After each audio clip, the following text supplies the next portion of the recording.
Do you ever just want to help someone? Not in a charitable, help the needy kind of way. That's great. But I mean, help someone you know, a parent, a partner, a spouse, your child.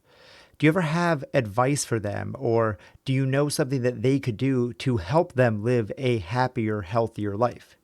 You're here, you're listening to this, and that means you're the type of person that goes out of your way to better yourself.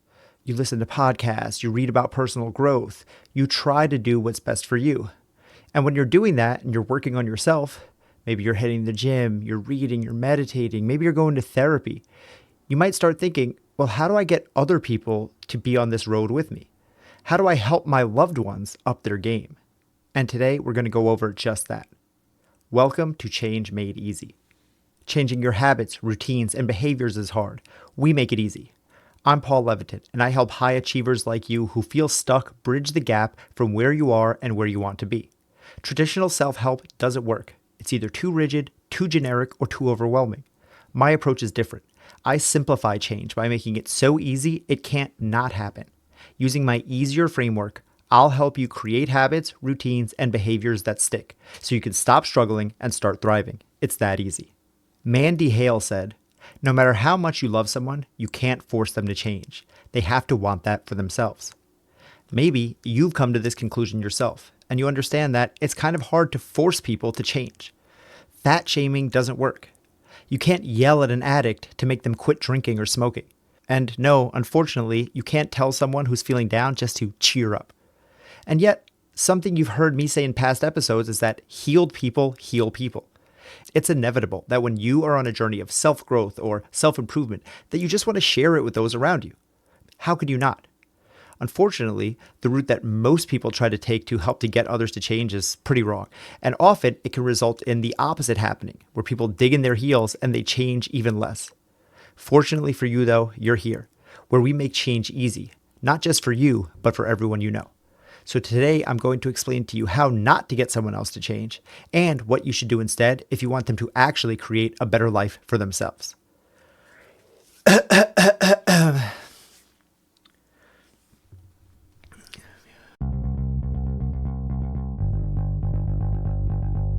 I've worked for nearly 15 years in the change professions, helping people change their lives as a personal trainer, a nutrition coach, a life coach.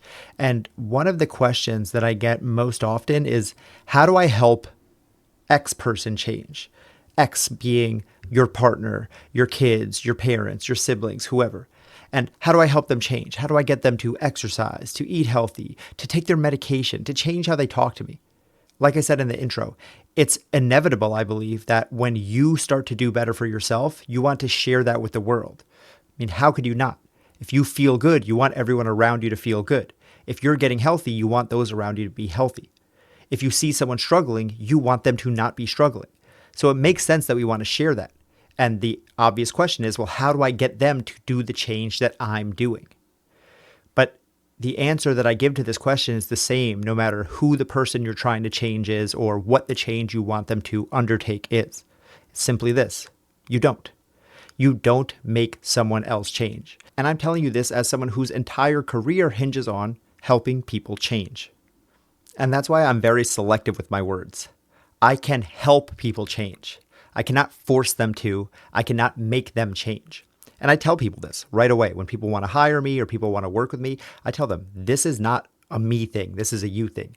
I can't change for you. I can't make you change. I can't motivate you. I can help you and I can guide you if and when you're ready. And that's a key distinction. Because a lot of times when you're trying to make someone else change, when you're trying to put your change on someone else, you're coming to them when they aren't ready yet. Hey, 1 second before we continue.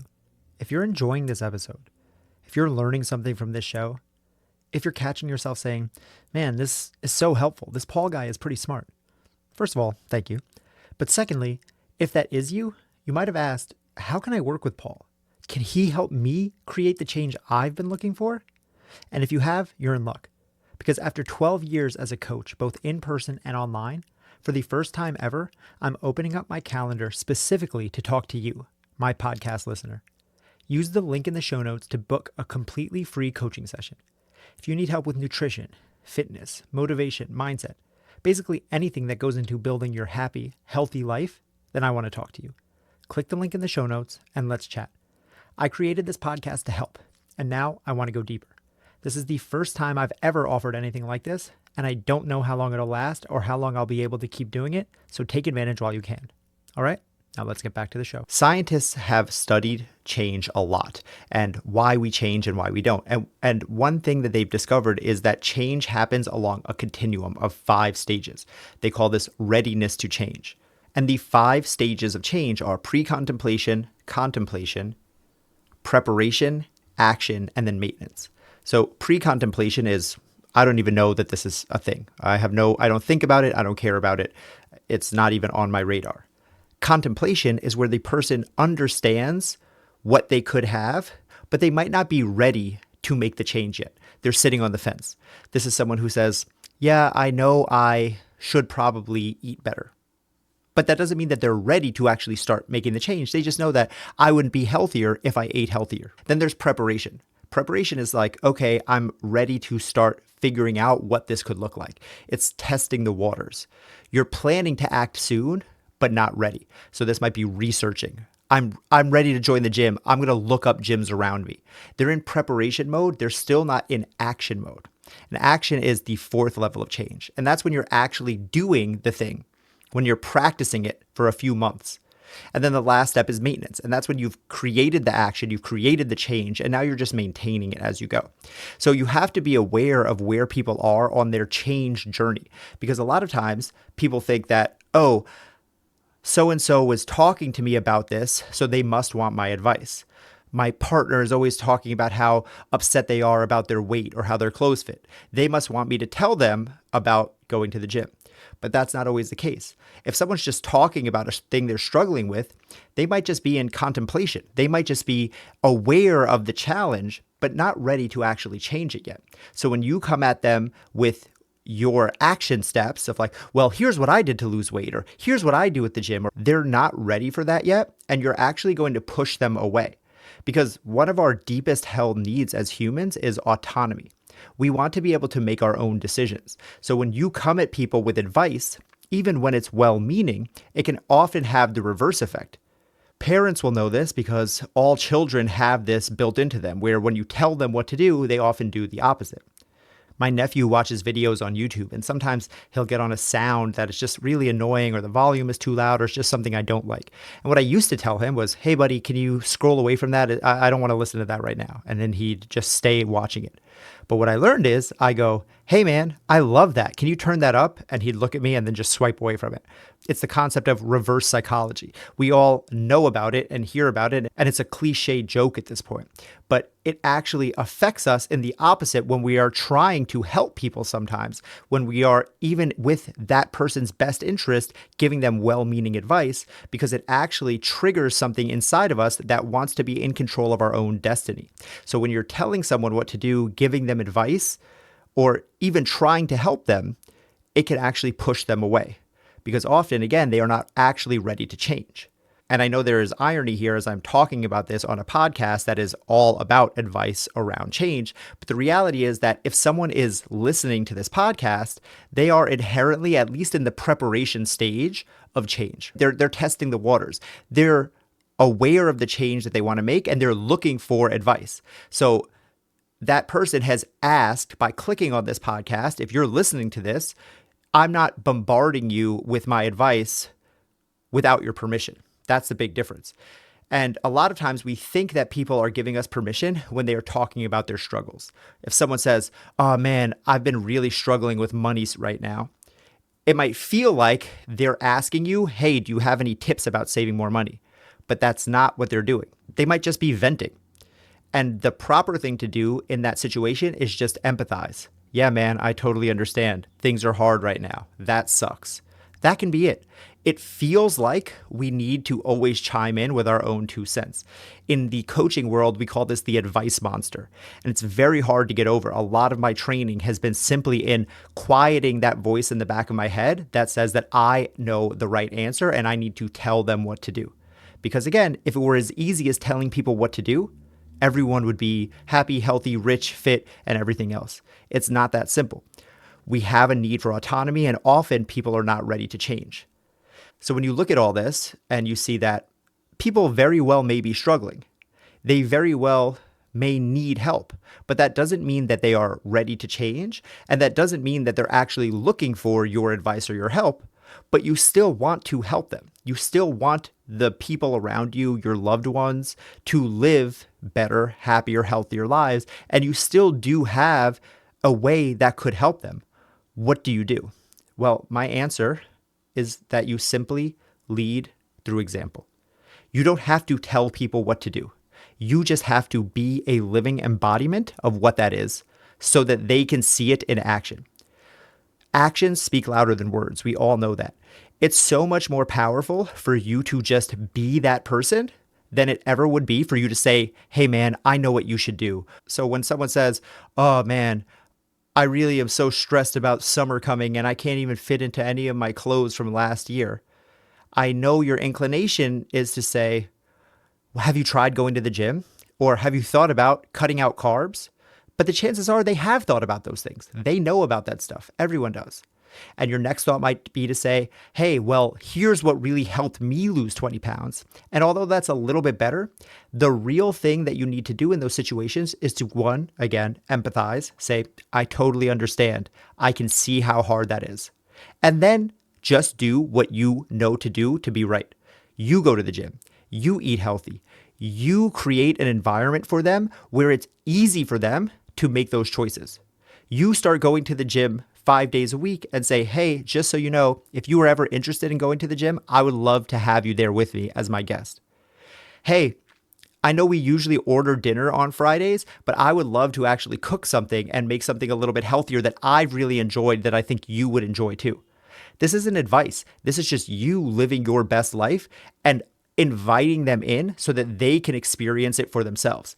This makes it easier for them to make the healthier, better decisions. Instead of saying, wow, you sound depressed. Have you ever thought about going to therapy? You could talk to someone about a big breakthrough that you had in therapy one time. You know, I was struggling with something like that, and my therapist told me X, Y, and Z, and that always stuck with me. You're not giving them advice. You are just telling them something that worked for you. And maybe that allows them to see a world, a vision of a future in which that could work for them too. And that's what moves people along from that stage of just contemplation to maybe even preparation or action. So I know this theoretically sounds simple. Just lead by example. Just live your best life and others will live theirs. But there's a few reasons that we don't just inherently do this. For one thing, it's just challenging. It's much easier to talk about things, to explain them theoretically, than it is to live it out in action. But again, I'm assuming that because you're here, you're already on that path.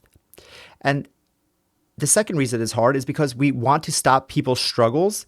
We want to stop people suffering now. So if we have the answer in our heads, it's very hard to hold that back and to just try to lead by example and hope that the person that you're trying to help will just catch on eventually. But the reason that this is the key is because telling them does not work. Shoulding on them, telling them this is what they should do, or telling them that you have the answer can just seem condescending. And again, it just forces to push them back subconsciously. The only time advice should be given outright is if someone asks specifically. So when someone says, oh man, I'm really stressed, summer is coming, and I don't think I'm going to fit into any of my clothes, that's not an opportunity for you to say, hey, here's how you can lose some weight, because they didn't ask. Unless they outright say, hey, summer is coming, I'm really stressed about how I'm going to fit into these clothes, and you've been looking really great lately, I would love if you told me about what you're doing, then that is an opportunity for you to chime in with a little bit of advice. But understand that even in those moments, you still want to mirror back to them what could be best for them. Because often we assume what's best for us is what's best for other people. And I learned this again as a personal trainer, where I had to understand that just because I do something doesn't mean that's what was best for my clients, because my clients are not personal trainers. They don't have the same level of motivation as me. They don't have the same instinct, desires, drives as I do. So for me to say, oh, just do X, Y, and Z because this is what I did, that assumes that they are psychologically driven like I am, which is not the case. Because if they were, they would be personal trainers, they wouldn't be my clients. So similarly, when someone is even asking you for advice, don't assume that what works for you is going to work for them. That's why just saying, here's what I do, I would love for you to come try it with me if you wanted to, rather than saying, here's what you should do. It seems like I'm nitpicking words here, but words are important. Saying, here's what I do, come try this with me and see how it feels is very different than saying, here's what I'd advise you to do. One implies that this is just what I do, and if it works for you, that's great. The other is me implying that I know the answer for you, which even if it is maybe true, it's usually not as much the case as we like to think that it is. We like to think that we have the answers inside us for everyone, and we like to think that, oh, if it works for me, it'll work for them. But very often, whether it's health, fitness, finances, relationships, that is not the case because we are all perfectly unique individuals. So to actually help the people that you love, to actually help the people in your life that you care about, you need to step back from that advice monster. You need to try to quiet that voice in your head that says, I know the answer for you, and realize that the answer that worked for me is not the answer that works for them. And then when you do that, you can simply focus on yourself, living the best version of yourself. Read more, exercise more, eat healthy, invite people in to join you if that's reasonable, but don't try to force anything on them. And don't even try to tell them what you know to be best. Just be the best version of you. As we say in this show all the time, a rising tide raises all ships. If you are getting healthier, eating better, reading more, meditating, feeling good mentally because you're going to therapy, your partner, your mom, your sister, your kids, they're going to see that higher version of you. And eventually they're going to say, hey, what have you been doing? You look great. You sound great. Everything is going so good for you. I would love if I could have some of that too.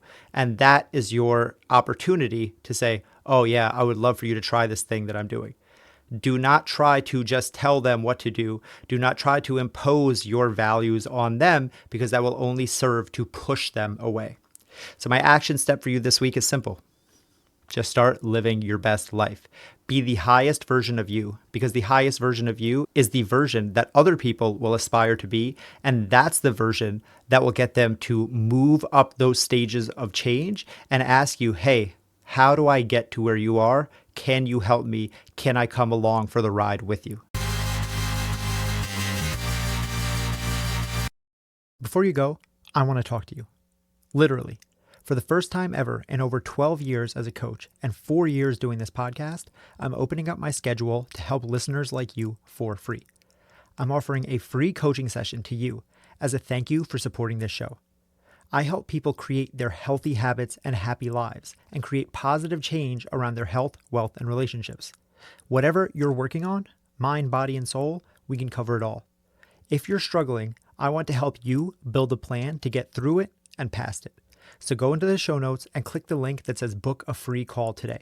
I don't know how long I'll be able to keep doing this, and my schedule will fill up. So if you want to take advantage, make it happen ASAP.